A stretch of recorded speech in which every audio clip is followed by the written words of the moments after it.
Dios les bendiga, hermanos. El Señor sea con cada uno de ustedes. Amén. Con sus familias, con sus corazones y sus mentes. El Señor es tan bueno.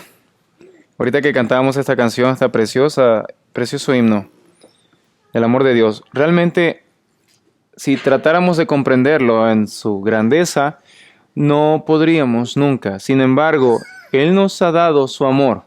Y nos dice la Escritura que ha rebosado nuestros corazones con su gracia, ¿verdad? Con su amor. Así que el entendimiento que tenemos acerca de su amor es de que vean cuán pecadores somos nosotros y Él tuvo consideración de salvarnos.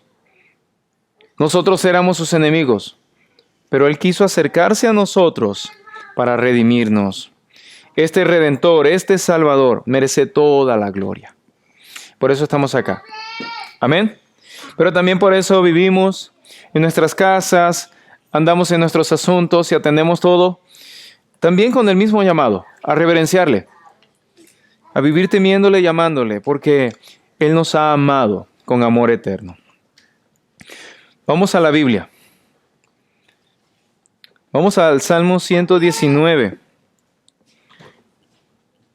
La última vez que nos vimos en este lugar estuve predicando más bien un poco acerca de Isaías, ¿verdad? Que con motivo de la Navidad estuvimos hablando sobre la profecía de la venida del Hijo de Dios y de la encarnación, de cómo el Padre envió a su Hijo y se hizo hombre. Pero el día de hoy vamos a continuar con nuestra serie basado en el Salmo 119. Vamos a leer en los versículos 65 al 72. Leemos en la palabra de Dios, dice así: Bien has obrado con tu siervo, oh Señor, conforme a tu palabra. Enséñame buen juicio y conocimiento, pues creo en tus mandamientos. Antes que fuera afligido, yo me descarrié, pero ahora guardo tu palabra. Bueno eres tú y bienhechor, enséñame tus estatutos. Los soberbios han forjado mentira contra mí, pero de todo corazón guardaré tus preceptos. Su corazón está cubierto de grasa, pero yo me deleito en tu ley. Bueno es para mí ser afligido, para que aprenda tus estatutos. Mejor es para mí la ley de tu boca que millares de monedas de oro y de plata. Amén. Oremos. Señor, gracias por tu palabra.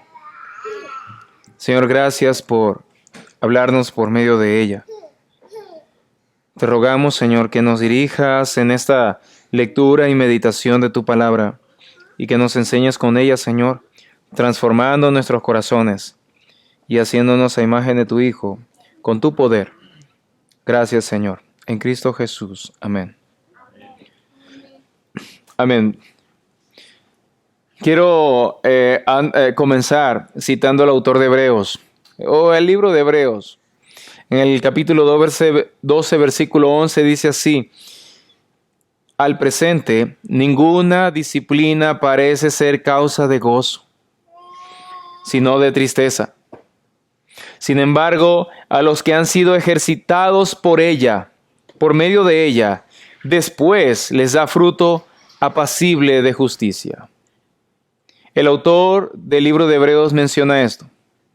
Realmente las circunstancias o esos tiempos de disciplina de Dios para con nosotros no son muy gratos, no son gratos. No son motivo de gozo al momento. Más bien son motivo de tristeza. Y ahora mismo podemos ilustrarlo en nuestra familia. Cuando éramos niños, nuestros padres, cuando nos disciplinaban, nos corregían, en ocasiones también nos pegaban y nos dolía. Y llorábamos. O tal vez no hacía falta que le pegaran a uno, solamente con que le dieran un regaño a uno, ya uno se entristecía. Sin embargo, nuestros padres, ¿verdad? El Señor Jesucristo dijo: si ustedes siendo malos saben dar buenos regalos a sus hijos. Nuestros padres que no se supone que tengan la sabiduría suprema de Dios en sus mentes, pero al menos sí sabían que debían conducirnos por un camino correcto. Por lo tanto, ellos tomaban el método de la disciplina y la corrección con nosotros. Y aunque ellos nos veían llorar por un momento, sabían que a la larga nos iba a hacer bien esta disciplina. Esto es un asunto cierto también en cuestiones espirituales. Es muy común sentirse tristes por el castigo o por la reprensión de nuestro Padre Celestial. Es normal, es natural. Pero más allá de la tristeza, también hay una profunda gratitud. Digo, para los que son sensatos, para los que son hijos sensatos. Y esta gratitud es por tener a un Padre tan bueno que no nos deja ignorantes y no nos deja siendo unos necios, sino que nos enseña por medio de la disciplina, por medio de la corrección, por medio del dolor. Vamos a considerar las palabras del salmista en esta estrofa del Salmo 119. Yo le he titulado de esta manera: un Padre que me corrige. Ese es Dios para nosotros. En el versículo 55 vemos esta frase, así dice el autor del Salmo, dice: bien has obrado con tu siervo, oh Señor, conforme a tu palabra. Así comienza esta estrofa el autor del Salmo. Luego comienza de esta manera: tú has obrado muy bien con tu siervo, es decir, conmigo. Tú has hecho tan excelentemente tu trabajo como Padre mío.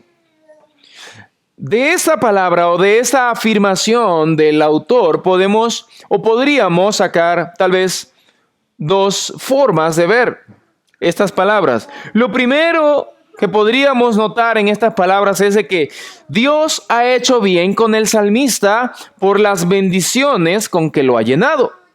Podríamos verlo de esa manera. Sabemos y alabamos también a Dios que cuando Dios nos bendice de diferentes maneras, sabemos que es Dios quien nos está haciendo bien. Y qué bueno que nuestro Dios misericordioso decide darnos bienes, es decir, disfrutar de cosas, momentos, circunstancias que son buenas y dulces para nosotros. Disfrutamos del amor de nuestra familia. Disfrutamos de la amistad de un buen amigo. Disfrutamos de la rica comida. Y así también disfrutamos de grandes y muchas bendiciones de parte del Señor. Por lo tanto, también el autor del Salmo podría decir: bien has obrado con tu siervo, oh Señor, conforme a tu palabra. Tal vez en este aspecto, y en eso tendría razón. Sin embargo, también podemos verlo de esta segunda manera, y es que Dios ha hecho bien al salmista por haberle corregido. En ambas encontramos el cuidado y amor de Dios por sus hijos. Los padres no solamente corrigen, sino que también hacen cosas lindas y buenas por sus hijos. Sin embargo, la segunda parece ser la que más se acerca a lo que nos está diciendo el autor en el contexto completo. Por eso vamos a continuar más adelante, ¿verdad? En cada versículo.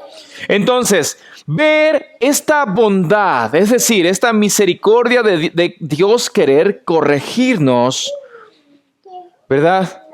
Eso es encontrarnos con la santidad de Dios.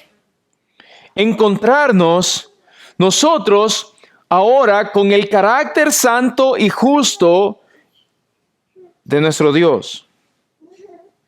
Y eso nos lleva además luego al versículo 66 que nos va a llevar a conocer lo que es su buen juicio y su conocimiento. Claro, nos da a conocer su justicia y su santidad, pero nos da ese gran deseo de conocer más ¿Cómo es esta sabiduría? ¿Cómo es esta rectitud? ¿Cómo es esta vida excelente de Dios? Yo quiero aprender más de mi Padre, que me está enseñando a vivir la vida que Él me dio. Pues en el versículo 66, así nos dice: enséñame buen juicio y conocimiento. Es un deseo ahora que brota del corazón de aquel Hijo de Dios que ha sido corregido por su Padre. Empieza a amar el buen juicio, empieza a amar la sabiduría. La enseñanza de un padre la vemos de manera excelentemente ilustrada en el libro de Proverbios. Cuando leemos el libro de Proverbios, estamos leyendo las palabras de un padre para con sus hijos, enseñándoles en todo asunto en sus vidas. Y precisamente el libro de Proverbios comienza de esta manera. Estas son las palabras. Proverbios 1, del 1 al 3. Sería tal vez la introducción al libro de Proverbios. Dice: los proverbios de Salomón, hijo de David, rey de Israel. Y luego menciona los propósitos del libro de Proverbios: para aprender sabiduría e instrucción, para discernir dichos profundos, para recibir instrucción sabia en sabia conducta, justicia, juicio y equidad. Esto, en realidad, este texto nos está haciendo ver cuál verdaderamente es el deseo de nuestro Padre Celestial. El deseo entonces de nuestro Padre Celestial es de que nosotros aprendamos sabiduría e instrucción. Que tengamos conocimiento de la verdad, que aprendamos a discernir lo que Él nos dice, es decir, que entendamos. Él desea para con sus hijos de que ellos crezcan como hombres y mujeres sabios que buscan agradarle. Por eso Dios trata de esta manera a sus hijos. Por eso Dios se ha encargado responsablemente y amorosamente de corregir a sus hijos. Por eso vemos de manera clara cómo el salmista confiesa en el versículo 67: antes que fuera afligido, yo me descarrié. Precisamente porque el padre, al ver a su hijo que se descarrió, que se desvió, que quiso tomar otros rumbos que no eran los rumbos de Dios, lo afligió. Lo hizo que le doliera. Le causó dolor. Eso significa que lo afligió. Le causó dolor. En nuestra cultura actual ha crecido una manera popular de creer. Y es de que mucha gente cree y afirma de que Dios no castiga a nadie, que la gente se castiga a sí mismo. Esa frase parece tener algo de sabiduría. Sin embargo, no tiene completa sabiduría esta frase, porque si entonces no es Dios quien inflige dolor a sus hijos, entonces sus hijos no son hijos, sino que se están criando solos. Por lo tanto, nosotros más bien creemos en un Dios el cual es paternal, es decir, Él cuida a sus hijos con amor de padre.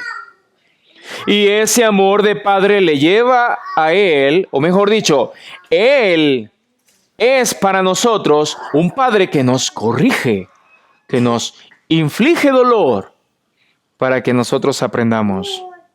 Por eso es que el salmista dice así en el versículo 67, antes que fuera afligido, es decir, antes que me ocurrieran estas cosas que me duelen, yo me descarrié. Y esta aflicción, ¿verdad? Entendemos que vino de parte de Dios, de su Padre, quien lo corrigió de su pecado. Hermanos, eso es amar.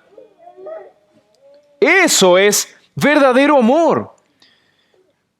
Un amor, o el amor, alguien que ama a su prójimo, y en ese caso a su hijo, no deja que la persona siga su camino de necedad, como un muchacho necio y siga adelante hasta que se destruya a sí mismo. Porque cabe destacar, el camino de la necedad nos lleva a la destrucción. Un padre amoroso no se permitirá dejar que su hijo vaya por el camino de la necedad, sino que antes que el mundo y el diablo le infligen dolor, le causen dolor y lo destruyan, Él se encarga de causarle el dolor como un padre amoroso para que no se vaya lejos, sino que lo vuelva a traer hacia Él. Entonces el amor no es dejar, ¿verdad?, que el muchacho haga lo que quiera, sino librarlo del error que lo puede destruir. Por eso el salmista luego dice, pero ahora guardo tu palabra, en este mismo versículo. Ahora, cuando armamos esta frase, o este versículo lo armamos con estas dos frases, podemos entender, antes de que yo estuviese afligido, yo me descarrié, pero ahora, después de que fui afligido, ahora guardo tu palabra. Ahora miro tu palabra como mi tesoro. Uno aprende, hermanos. Uno aprende. Seguramente han escuchado de hermanos y probablemente también usted lo ha dicho. Yo he aprendido más a las malas que a las buenas. Qué bueno, hermano, que he aprendido. A las malas o a las buenas. Bendito sea el Señor. Qué amor tan grande de Dios para con sus hijos, que nos enseña a la buena y a las malas. Muchas veces con gozo, con regalos preciosos y otras veces con dolor. Probablemente la enseñanza con dolor se nos queda hasta más grabado que la enseñanza con gozo. Suele pasar. Un predicador puritano del siglo XVII llamado Thomas Watson dijo esta frase: Dios castiga más cuando no castiga. ¿Sí? Dios castiga más cuando no castiga. Porque imagínense, ¿verdad? Usted y yo andando por la vida haciendo lo que nos place, sin recibir ningún tipo de consecuencia de parte de Dios, sino simplemente yendo por la vida y nuestras conciencias convencidas de que estamos bien. Eso es un final terrible. Bien nos dice la palabra, ¿verdad?, que para muchos, o muchos de nosotros, en alguna ocasión, probablemente en algún momento de nuestra vida, creemos de que vamos por el camino correcto, pero al final es el camino de muerte. Bueno, eso pasa cuando Dios no corrige a alguien. Lo deja andar por su camino, mientras esa persona está convencida que va por el camino correcto, hasta que encuentra la destrucción al otro lado. Por eso Dios, que nos trata con amor, que nos ha amado en Jesucristo, el Padre nos ha amado en Cristo. Amén. Como Él nos ha amado en Cristo, Él no nos va a dejar andar así. No lo va a hacer. En algún tiempo en mi vida cristiana, siendo muy joven en la fe, yo creí que podía hacerlo. Yo creí que yo podía, bueno, pues voy a agarrar mi propio rumbo en una temporada de amargura terrible. Y voy a agarrar mi propio rumbo. Sé que me va a hacer mucho daño ese rumbo. Pero qué bueno es el Señor y qué misericordioso fue conmigo, que no me dejó andar. Apenas lo pensé. Y eso fue suficiente para recibir su castigo y su reprensión. Suyo, no del mundo. No de la gente. Suyo. Y yo saber que Él me amaba, porque no me dejó ser un tonto. Bueno, fui un tonto muchas veces, pero no me dejó vivir en mi tontería. Él no nos deja, hermanos. Él no va, para sus hijos no ha elegido el castigo del infierno. No. Más bien ha elegido para nosotros la gloria, la vida. Él ha elegido que nosotros vivamos con Él para la eternidad. Literalmente vivamos con Él para la eternidad. Él lo ha elegido así. ¡Qué amor tan grande!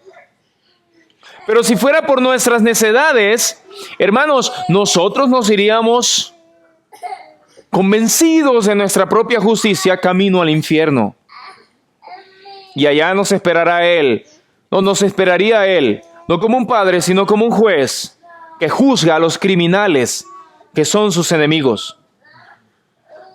Pero qué misericordioso, qué amoroso es Dios con nosotros, que nos dio a Jesucristo para que no fuéramos sus enemigos.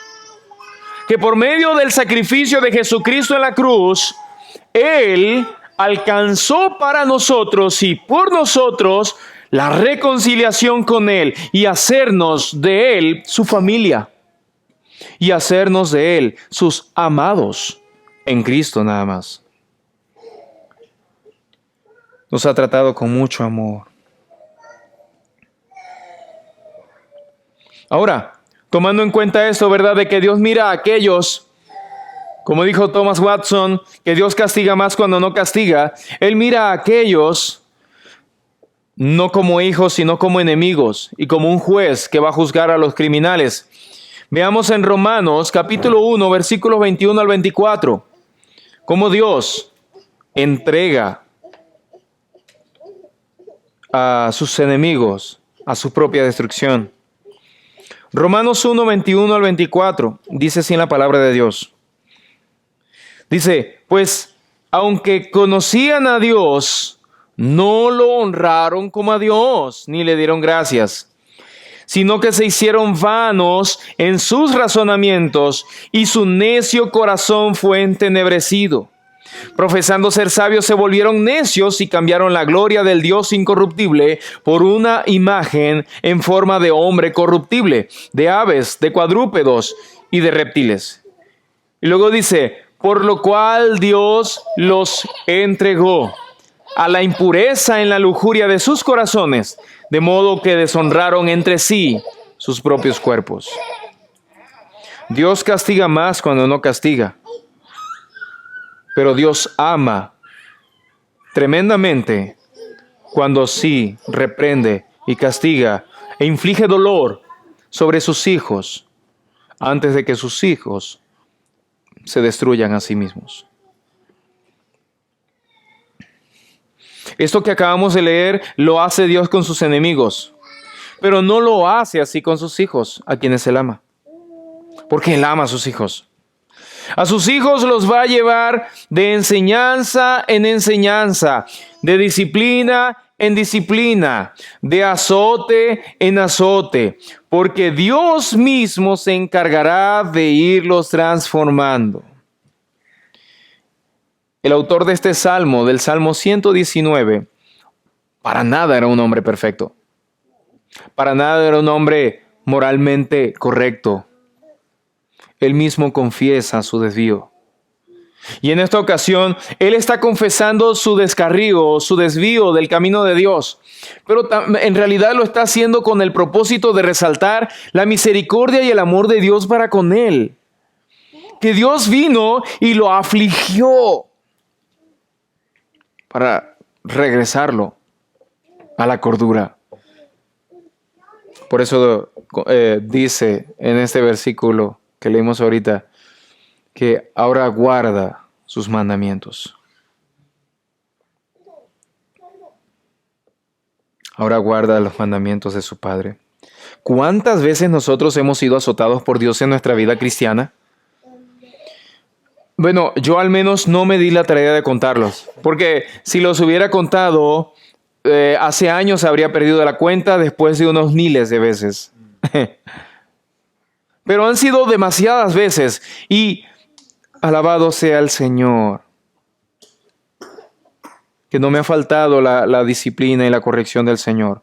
Bendito sea el Señor, que no les ha faltado la disciplina, el azote, el regaño de Dios. Qué bueno, ¿verdad? Nuestros hijos estarían extraviados sin nosotros, sus padres. Nosotros, en casa de nuestros padres, nos hubiéramos convertido en personas, quién sabe qué tipo de personas, sin la corrección de nuestros padres. Pero, más aún, el cristiano se perdería sin la fiel corrección de su Padre amoroso, que lo azota porque lo ama. La sabiduría no se da como un brote natural de nuestro ser. La sabiduría no es natural para nosotros. El entendimiento de las cosas eternas, de la gloria y la santidad y la justicia de Dios, no es natural para nosotros. Para nosotros más bien es natural la necedad, la terquedad, el ser ciegos, el ser, y discúlpenme otra vez la palabra, el ser tontos. Realmente la palabra necio se puede traducir también como tonto. Y cuando nosotros nos encontramos con esta realidad de nuestra naturaleza de que no se nos da la sabiduría por sí sola, y nos damos cuenta que estamos en una terrible situación, ahí es cuando entendemos el amor de Dios para con nosotros. El ser humano tiene un terrible enemigo, especialmente el cristiano. Tiene un terrible enemigo que es su propio corazón. No hay peor enemigo para un cristiano que su corazón. El diablo, Satanás, es un espíritu sumamente poderoso. Sin embargo, nuestro peor enemigo es aquel que constantemente nos está diciendo, confía en mí, pero nos está engañando. El diablo no es omnipresente, por lo tanto, él no está con nosotros permanentemente diciéndonos verdad. Pero nuestro corazón sí está constantemente queriéndonos engañar. Por eso, Dios, nuestro buen Dios, que nos conoce y que nos ama, no nos deja sin la corrección de vida. Lo necesitamos. Amén. De los versículos 69 al 72, quiero que leamos. Dice así: los soberbios han forjado mentira contra mí, pero de todo corazón guardaré tus preceptos. Su corazón está cubierto de grasa, pero yo me deleito en tu ley. Bueno es para mí ser afligido, para que aprenda tus estatutos. Mejor es para mí la ley de tu boca que millares de monedas de oro y de plata. En los versículos entonces del 69 al 72, ahora vemos la actitud de un hijo que ha sido corregido por su buen padre, el Señor. Vemos un hijo que ha sido transformado a través de azotes y aflicciones que su padre sabio le da. Cuando hablo de este Padre sabio me refiero al Padre celestial, ¿verdad? Y el Padre celestial, nuestro Dios, el cual es infinitamente sabio, ha estado llevó a este hombre que escribió este salmo de una forma que reciba azotes, pero que termine amando la sabiduría. El Señor, nuestro Dios, nuestro Padre celestial, al igual, nos ha llevado a nosotros, a los que hemos creído en Cristo Jesús, a sus hijos, de azote en azote, de dolor en dolor, de aflicción en aflicción, para que nosotros terminemos amando su voluntad, su sabiduría.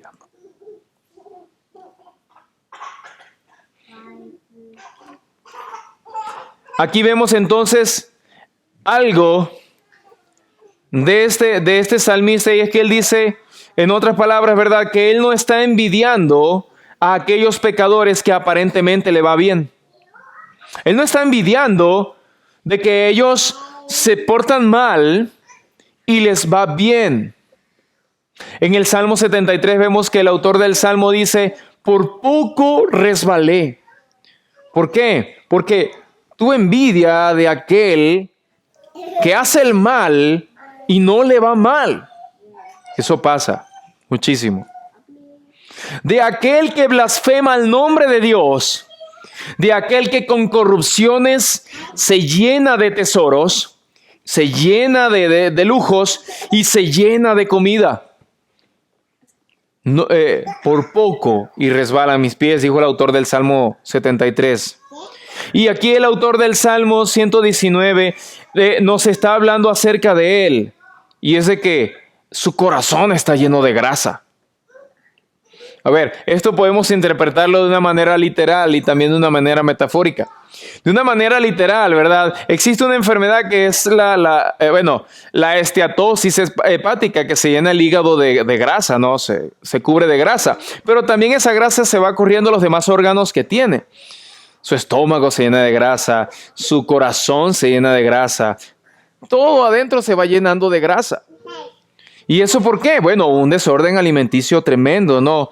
Esta persona se estaba llenando de tanta comida y vivía con tanto placer, aún cuando odiaba y rechazaba a Dios y a su sabiduría. Aparentemente le estaba yendo bastante bien, a pesar de ser un blasfemo. Bueno, el salmista fue azotado y enseñado por su padre de tal forma que dijo, mira, realmente, aunque aquel hombre parece que le esté yendo bien, yo no envidio su vida. No me gustaría estar en su lugar. En el Salmo 73, el salmista dice de que tú los has puesto en caminos deslizadizos, en caminos resbaladizos. Pronto van a caer.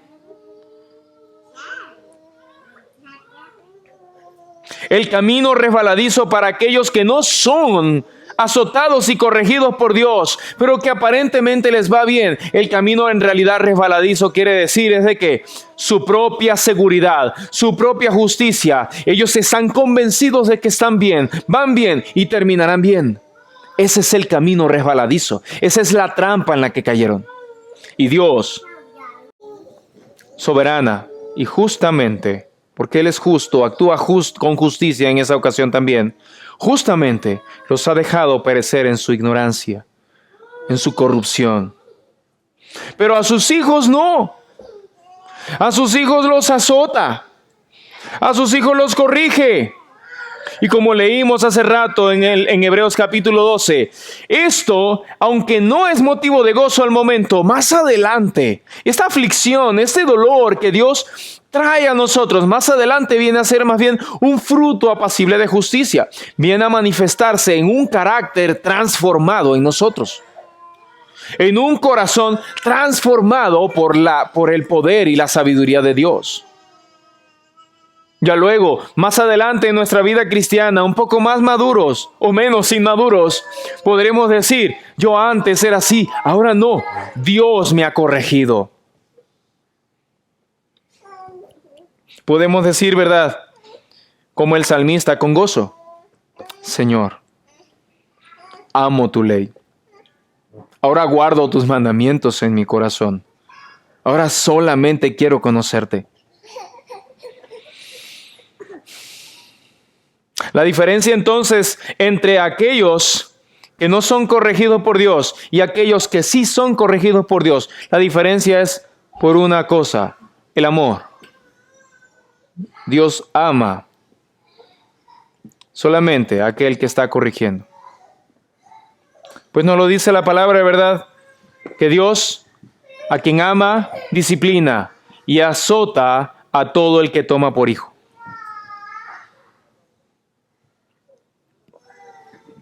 Entonces, ¿a quién ama Dios? Al que corrige y al que disciplina. Si en algún momento, ¿verdad?, te has sentido como acorralado ante una circunstancia que te está infligiendo dolor, que te está causando dolor, pero aún así sabes todas las cosas que necesitas aprender de parte de Dios y estás en contra de la pared, entre la espada y la pared. Te encuentras en esa situación, entonces puedes afirmar con toda confianza y seguridad, Dios me ama. Dios me ama. Por eso, ¿verdad? Aquí en el Salmo 119, el escritor dice, bueno es para mí ser afligido, para que aprenda tus estatutos. qué bueno me ha sido, qué bueno me es y qué bueno me será en el futuro. Bueno es para mí ser afligido para que aprenda tus estatutos. Lo ve como algo bueno, lo ve como algo ideal, lo ve con motivo de gozo y de gratitud. Y si ve a otras personas que les está yendo bien y no les pasa nada, no siente envidia. Por eso él termina diciendo en el versículo 72, mejor es para mí la ley de tu boca que millares de monedas de oro y de plata. Mejor es esto para mí, mejor. En el versículo anterior dices, bueno me es para mí haber sido afligido para que aprendas tus estatutos, y ahora viene y termina diciendo, es porque realmente para mí es mejor tus mandamientos, es mejor la ley de tu boca que tener millones en mi cuenta, en mi bolsillo, en el colchón algunos. Mejor. Así que amo más tu corrección que cualquier otra cosa en el mundo. Amo más tu corrección que aquello que me arrancas para enseñarme, que aquello que me quitas por amor. Duele muchísimo, pero el resultado infinitamente mejor. Terminamos entonces amando más su palabra, amando más aquello que sale de su boca. En Deuteronomio capítulo 8, versículo 3, y luego el Señor Jesucristo repite esas palabras.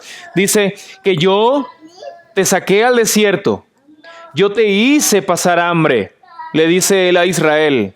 Yo te afligí en el desierto, te hice pasar hambre, para que sepas que no solo de pan vivirá el hombre, sino de toda palabra que sale de la boca de Dios.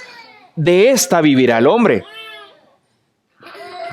Él afligió a los israelitas, haciéndoles pasar una dificultad en el desierto. Y por 40 años estuvieron vagando en el desierto. Pero para enseñarles que no solamente se vive de pan. Y el salmista entendió, es que yo principalmente no necesito millares de monedas de oro. Yo necesito y amo la ley de tu boca. Ahora, hagámonos esta pregunta, ¿verdad? ¿Estoy siendo afligido por Dios? ¿Estoy siendo azotado por mi Padre? ¡Qué amor tan grande! El Señor nos ama tanto que no nos va a dejar como nos encontró. Una vez, un predicador muy famoso dijo, Dios te ama tal cual eres, pero no es cierto. Dios más bien me ama tanto que no quiere que permanezca como me encontró. Así que si nos encontramos en diversas pruebas, hermanos, esto va a traer un fruto más adelante. La palabra no nos dice cuánto tiempo va a pasar. El Señor no nos dice cuánto tiempo pasará esta aflicción. Pero sí nos promete que después de ella va a producir cosas que de otra forma no habrían sido producidas en nosotros. Va a producir un carácter, una fe. Va a producir un sentido de paciencia, de expectativa a Dios, de amor y de valor por cosas que valen más. Dios quiere que fijemos nuestros ojos en Él, pero con dolor quita nuestros ojos de otras cosas. ¡Qué amor tan grande! Así que con estos versículos, con estos textos, más bien nos queda es alabar la grandeza de la gracia, del amor de Dios por nosotros, el amor que Él ha tenido por nosotros.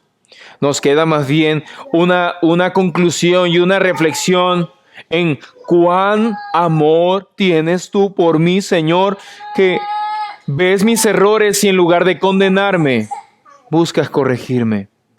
Gracias, Señor. El Señor Jesucristo también dice en su palabra que por lo que padeció aprendió obediencia, pero en realidad esta obediencia, la cual fue perfecta hasta el último aliento en la cruz, esta obediencia vino a nosotros a entregarnos su justicia, a darnos el perdón de nuestros pecados. Así que la aflicción, cuando fue en Cristo, no era porque se lo merecía o porque necesitaba ser corregido, sino más bien era por nosotros nuevamente. ¡Qué amor! ¡Qué amor! El dolor, la aflicción, las dificultades no son para destruirnos, pero sí para acabar con cosas que Dios no puso en nosotros, pero que Él está poniendo en nosotros lo que sí es de Él. Así que este es un llamado a alabar la grandeza del amor y de la sabiduría de Dios, el cual excede a nuestro entendimiento. Excede. En medio de la prueba entendamos esto. La sabiduría del Señor y el amor por nosotros excede a lo que entendemos. Seamos pacientes. No entendemos. Seamos pacientes. El Señor a su tiempo mostrará un fruto el cual nosotros no esperábamos tener. Seguramente, ¿verdad?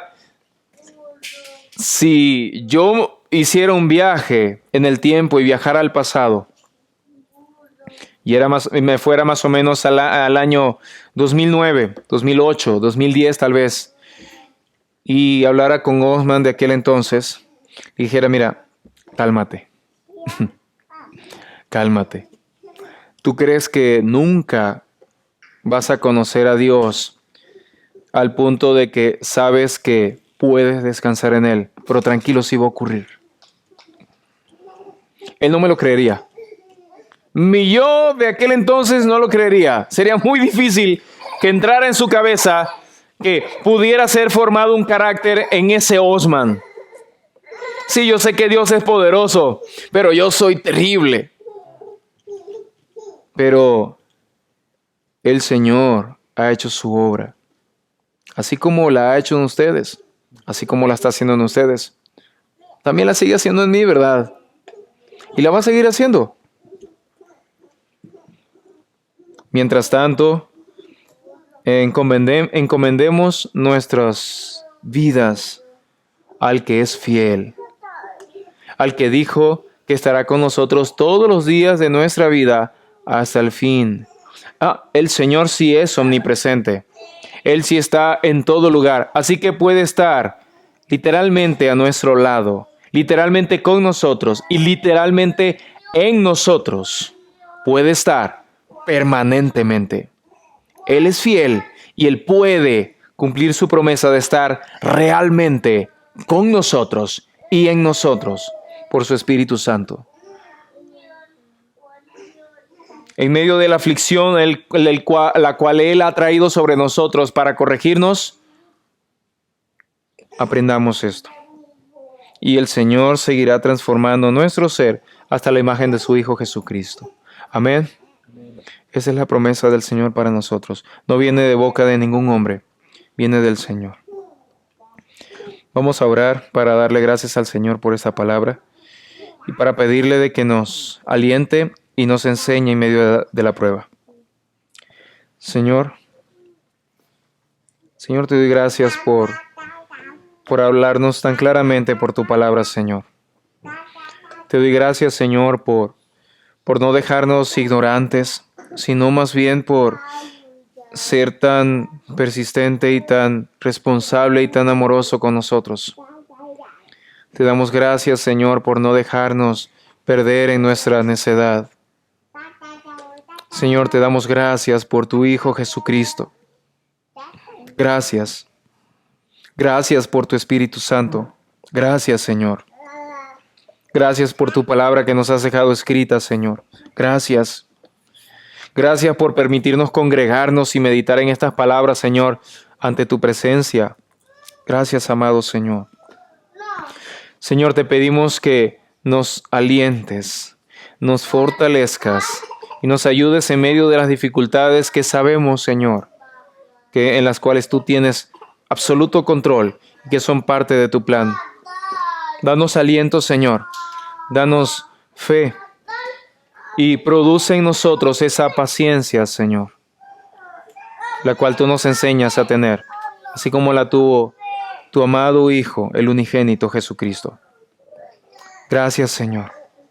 Que tu Espíritu Santo nos llene y nos fortalezca y nos capacite cada vez más para amar la ley de tu boca más que millares de monedas de oro y de plata, Señor. Para la gloria de tu nombre te pedimos esto en Cristo Jesús. Amén. Amén. Dios les bendiga, mis hermanos.